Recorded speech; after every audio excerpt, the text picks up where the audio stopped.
This is Diamond Jim. I want to show you a video of my turntable I made from scratch.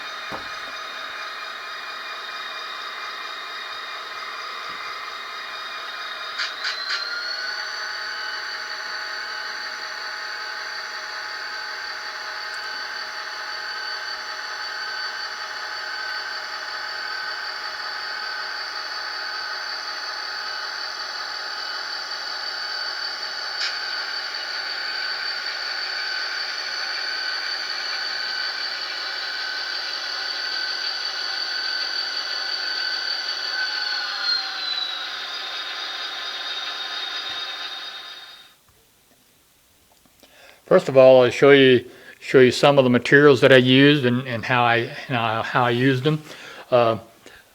This is some stained sawdust I use for landscaping. The paint that I use is polyscale. Use different colors: yellow, rust, dirt, black, railroad tie brown. Some of the glues that I use is just a regular wood glue for gluing wood to wood. I also use the medium CA+ for plastic to plastic, and for the plastic to wood, I'll use a Model and Hobby cement, which is a contact cement. For the little house that I have on my turntable, I use Plastrux, and this here particular one is clapboard.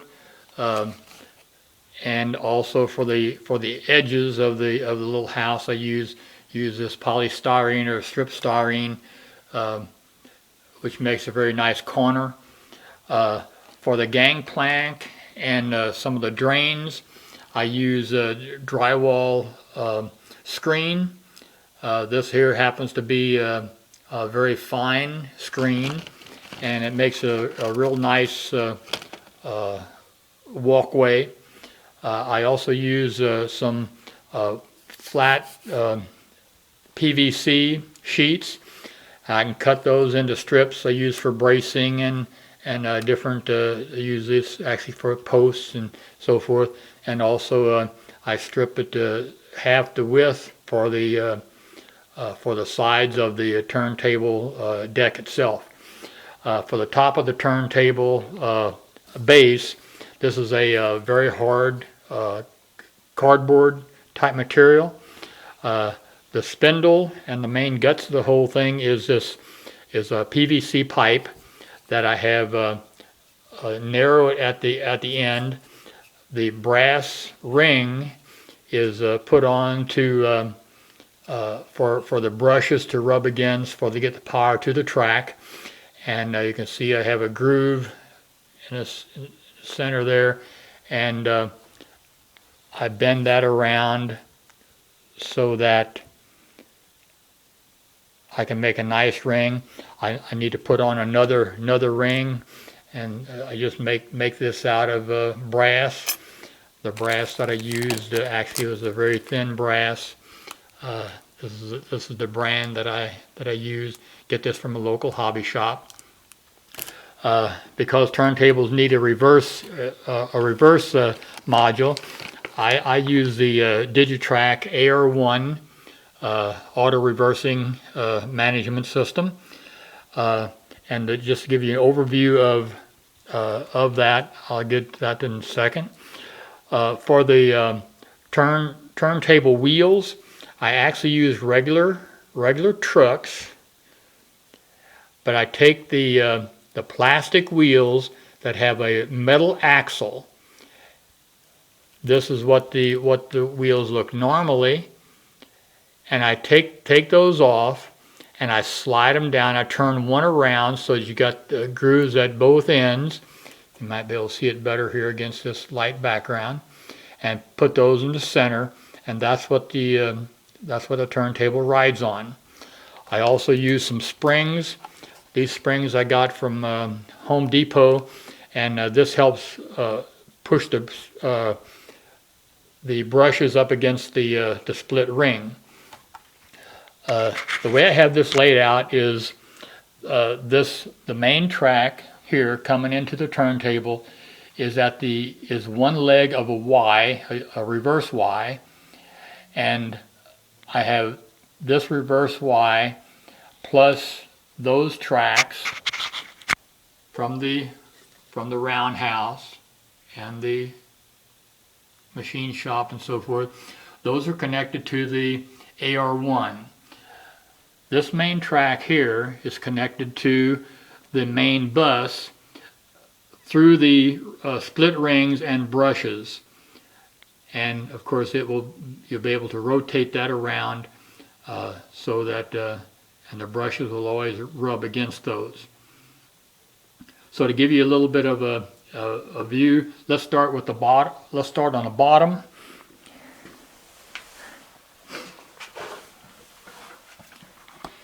This shows the mechanism. This is the 3/4 inch PVC pipe. There's the 2 split rings that you see on there, and this here is actually a couple that I bore out the center ring, so this spindle here can slide around in it.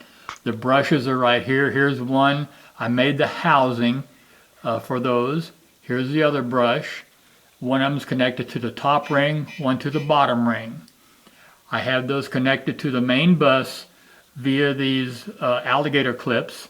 So in case I ever want to take the turntable out, I can just unclip those and lift the whole mechanism out for maintenance and so forth.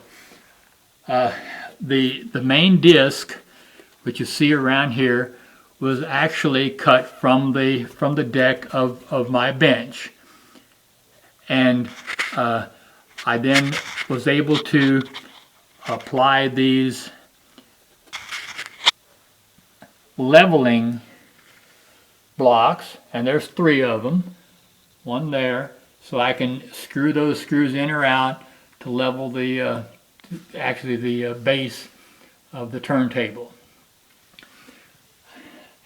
The main spindle also has a mechanism where you can adjust that for leveling. Here's one. There's one over here and one over here, and that will adjust the center spindle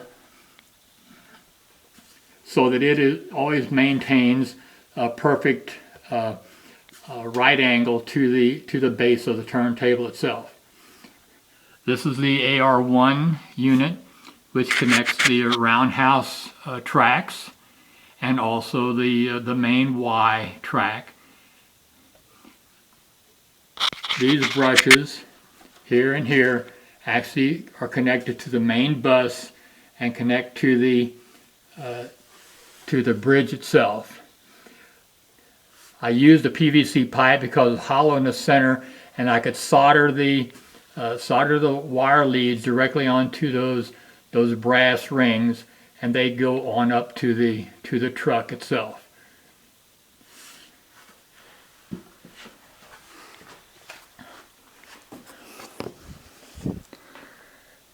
Okay, a little bit about the turntable itself.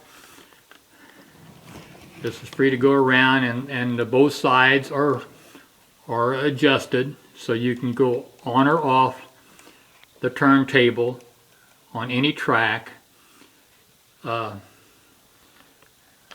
either side. The base that you see here has a track around it. It's a single track. I actually split a flex track in 2, and then I made a circle and soldered that together so that it makes a nice ring. Then that was glued down to the actual deck itself. The deck is made out of that hard cardboard I mentioned a while ago. There is actually a donut around underneath the main deck, and then the main deck was put on and glued in the center to give it a slight depression, and therefore any water would get in there, would drain down into these drains. Right under here I have a a drain,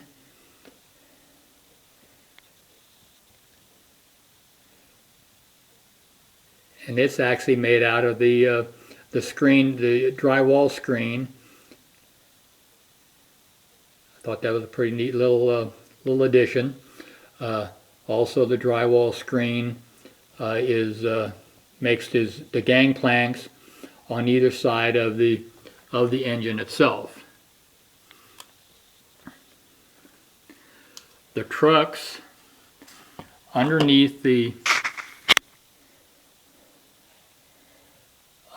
those were right on that single track, and they're just regular stock car trucks, and they're fixed. They do not swivel. They're fixed to the underside of the bridge itself. The bridge is actually made using that PVC sheeting, and you'll see a couple holes there. There's one there, and there's one up a little higher,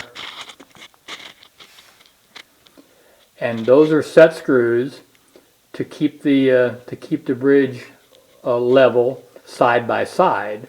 There's also one of those on the other side that's in the center, so I can use that as a pivot to pivot the track so that I can always keep it level. You can see some of the bracing under there, and that's all done with the PVC sheeting cut on a bandsaw. These posts that I have on here also have a guard wire running down, which is actually made out of thread. The posts are made out of the PVC sheeting again, and glued to the side structure, which is also the PVC sheeting to make the gang planks. The little house that I have over here is made from the Plastrux sheets, the clapboard, and the windows and the door on the side of that are actually leftover pieces from other models that I have used. Also, the top is made from some leftover pieces that I had from other models, and so that makes the little house.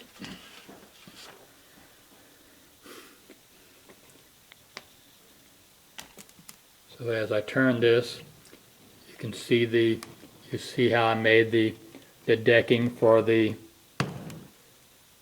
house itself.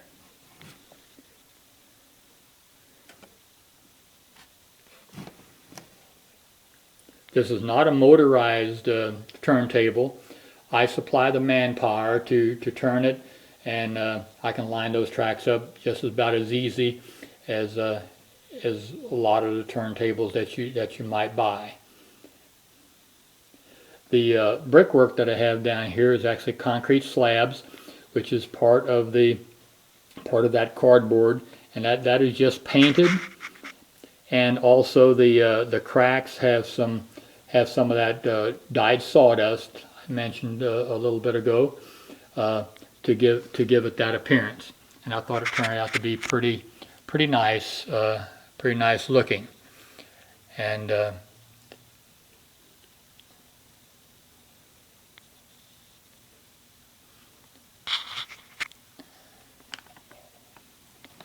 we can kind of use this to back it into one of the bays of the roundhouse.